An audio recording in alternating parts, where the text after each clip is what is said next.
So I am Sheikh Tayyab and today we are going to solve problem of chapter mechanical properties of fluid and question number is 2.8. और question समझते हैं क्या दिया हुआ है. A steel ball with radius 0.3 millimetre. तो radius कितना है 0.3 मिलीमीटर. तो हमने इसको 0.3 into 10⁻³ मीटर में कन्वर्ट कर दिया है. ठीक है. Is falling with velocity 2 meter पर सेकेंड. क्या वेलोसिटी से वो गिर रहा है वो स्टील बॉल 2 मीटर पर सेकेंड की वेलोसिटी से नीचे गिर रहा है. Through a tube filled with a glycerine. और वो जो ट्यूब है जो भी जो है कंटेनर है वो ग्लिसरीन से भरा हुआ है. और जब ये स्टील बॉल गिर रहा है तो फ्रिक्शन हो रहा होगा. वहां पे coefficient of viscosity which is denoted by ईटा, इस साइन से दिखाया जाता है. ईटा पढ़ते हैं इसको. ठीक है. और कितना दिया हुआ है coefficient of viscosity. It is a kind of frictional force 0.833 newton second per metre square.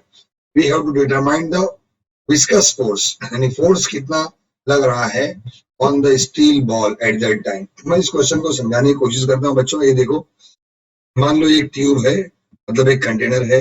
ठीक है. This container is filled with glycerine. Glycerine liquid से भरा हुआ है. ठीक है. ग्लिसरीन लिक्विड से भरा हुआ है. ओके. Filled with glycerine. और इसके अंदर एक स्टील बॉल, ठीक है, ये स्टील बॉल इसमें नीचे गिर रहा है और इसका रेडियस कितना है 0.3 मिलीमीटर. और कितनी वेलोसिटी से गिर रहा है, इसकी वेलोसिटी आपने देखा 2 मीटर पर सेकंड की वेलोसिटी से नीचे गिर रहा है. यानी जब वो ये स्टील बॉल जब इसके अंदर आया, लिक्विड के अंदर आया, तो उस वक्त ये इतनी वेलोसिटी से नीचे गिर रहा है. जब ये नीचे गिरेगा तो इसके लेयर्स पर, यानी स्टील बॉल के सरफेस पे इस लिक्विड की वजह से जो फ्रिक्शन होगा उसी को हम लोग कहते हैं विस्कस फोर्स. ठीक है. यानी यहाँ पे कोएफिशिएंट ऑफ विस्कोसिटी कितना है आपको दिया है. यानी ये लिक्विड और ये बॉल के बीच में रगड़ होगा ना, तो कोएफिशिएंट ऑफ विस्कोसिटी का वैल्यू दिया हुआ है 0.833. और कितना विस्कस फोर्स है, ठीक है, यानी फ्रिक्शनल फोर्स है, ये अपने को मालूम करना है. इस लिक्विड की वजह से इस बॉल के सरफेस पे कितना, मैं अगर सॉलिड की बात होती तो मैं यहाँ पे बोलता हूँ फ्रिक्शनल फोर्स. ये लिक्विड है, लिक्विड में फ्रिक्शन नहीं बोलते हैं, विस्कस फोर्स बोलते हैं. तो कितना विस्कस फोर्स है ये हमको मालूम करना है. तो बच्चों अगर आपने थ्योरी देखा होगा coefficient of viscosity, Stokes law, है ना, तो आपको ये बात समझाने की जरूरत नहीं है. बात आपको भाई प्रॉब्लम आप तो उसी वक्त सॉल्व कर रहे होंगे ना जब आपने सारी थ्योरी अच्छे से पढ़ ली है, तो फिर प्रॉब्लम समझने में ज्यादा टेंशन नहीं आता है. ठीक है. तो ये टॉपिक आपका स्टोक्स लॉ के बेस पे है और हमारे पास फॉर्मूला भी है स्टोक्स लॉ का. क्या फॉर्मूला है? F is equal to 6 pi eta r b. F is equal to 6 pi eta r b. अब देखो सारा डेटा दिया हुआ है, सिर्फ हमको वैल्यू पुट करना है और इसको सॉल्व करना है. ठीक है. और हम विस्कस फोर्स कितना मिल रहा है ये हमको मालूम पड़ जाएगा. मेरे ख्याल से क्वेश्चन आपको समझ में आया कि विस्कस फोर्स यहाँ पर किसको कहते हैं. अगर ये सॉलिड होता तो इसी को हम लोग फ्रिक्शनल फोर्स बोलते. मगर ये स्टील बॉल जो है इस लिक्विड में गिर रहा है, इसीलिए हम इसको क्या बोलेंगे, विस्कस फोर्स बोलेंगे. तो चलो सॉल्व करते हैं. ये देखो सारी वैल्यू पुट करते हैं. 6 इंटू पाई का वैल्यू है 3.14. ठीक है. ईटा का वैल्यू देखो यहाँ पर दिया हुआ है, coefficient of viscosity which is denoted by sine eta and it's value 0.833. अच्छा, आर रेडियस कितना दिया हुआ है आपने मीटर में कन्वर्ट कर लिया है 0.3 इंटू 10⁻³ मीटर में आ गया है. And velocity multiply by velocity. Velocity is how much? तो बच्चों वेलोसिटी का वैल्यू दिया 2 मीटर पर सेकेंड. ठीक है. 2. अब बच्चों जो भी पॉसिबल होता है इसको सॉल्व कर देते हैं. ये देखो 2 छंग 12, पहले इसको मैं 12 कर देता हूँ, जितना पॉसिबल है पहले शॉर्ट कर लो. 12 इंटू 3.14. ठीक है. और अब एक काम करते हैं, अगर मैं एक पॉइंट को यहाँ लेके जाऊंगा तो ये हो जाएगा 8.33 इंटू 10⁻⁻1.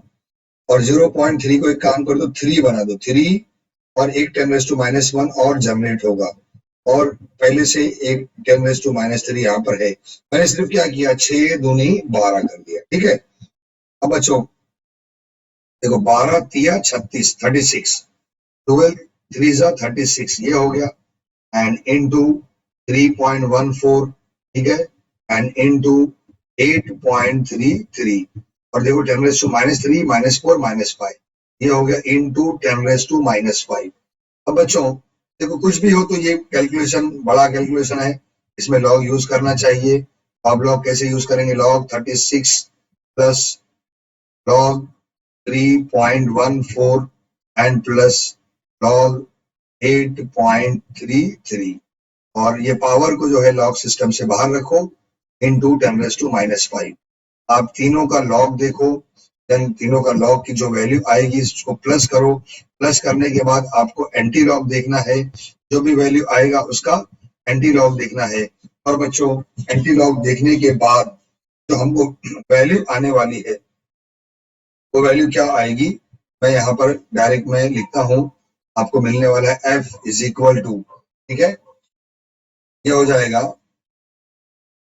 9.422 इंटू 10⁻⁻3, ठीक है। यानी आप एंटी लॉग जब देखोगे उससे पहले आपको 0.09, ठीक है, 422 ऐसा आंसर आएगा, और आप ये क्या करेंगे, कुछ पॉइंट को अरेंज कर देंगे, नहीं आपको आंसर आएगा 2.942 आएगा, 942, ठीक है। मैं काम करता हूँ, ऐसा आंसर आएगा लॉग से पहले। एंटी लॉग देखने के बाद आपको वैल्यू आएगा, बच्चों एंटी लॉग देखने के बाद आपको वैल्यू आएगा 942.2 इंटू 10⁻⁻⁵, और ये -2 जब अरेंज करेंगे तो 9.422 इंटू 10⁻⁻, यानी आपको कोएफिशिएंट ऑफ विस्कस फोर्स की जो वैल्यू है वो कितना मिली, 9.422 इंटू 10⁻⁻3, यह हमारा आंसर आएगा। तो बच्चों लॉग देखने आपको अच्छी तरह से आना चाहिए, नहीं लॉग आता है तो लॉग सीखो कैसे भी करके, ठीक है, किसी भी आप लॉग सीखो। लॉग का वीडियो मैं बनाने वाला हूँ, लेकिन अभी टाइम लगेगा, बहुत सारे काम है, ठीक है। तो बच्चों log, anti log, natural sine, cosine, natural tangent, reciprocal, square root, cube root, ये सारे लॉग बुक, बहुत प्रॉब्लम सॉल्व करना है, लॉग बुक बहुत अच्छे से आना चाहिए। हम आपको क्वेश्चन एक्सप्लेन कर देंगे, ठीक है, डेटा कैसा फिल करना है, मीटर कन्वर्ट जो यूनिट्स के कन्वर्जन है वो हमको आपको बता देंगे, क्वेश्चन को एक्सप्लेन कर देंगे, ठीक है। लॉग सॉल्व करना बड़ी बात नहीं है, सॉल्व कर भी सकते हैं, लेकिन अभी क्या हो, क्वेश्चन काफी बड़ा हो जाएगा, वीडियो लंबी हो जाएगी और फिर वो बोरिंग हो जाती है, ठीक है। तो उम्मीद करता हूँ आपको बात समझ में आ गई होगी। स्टॉप करते हैं, गुड बाय।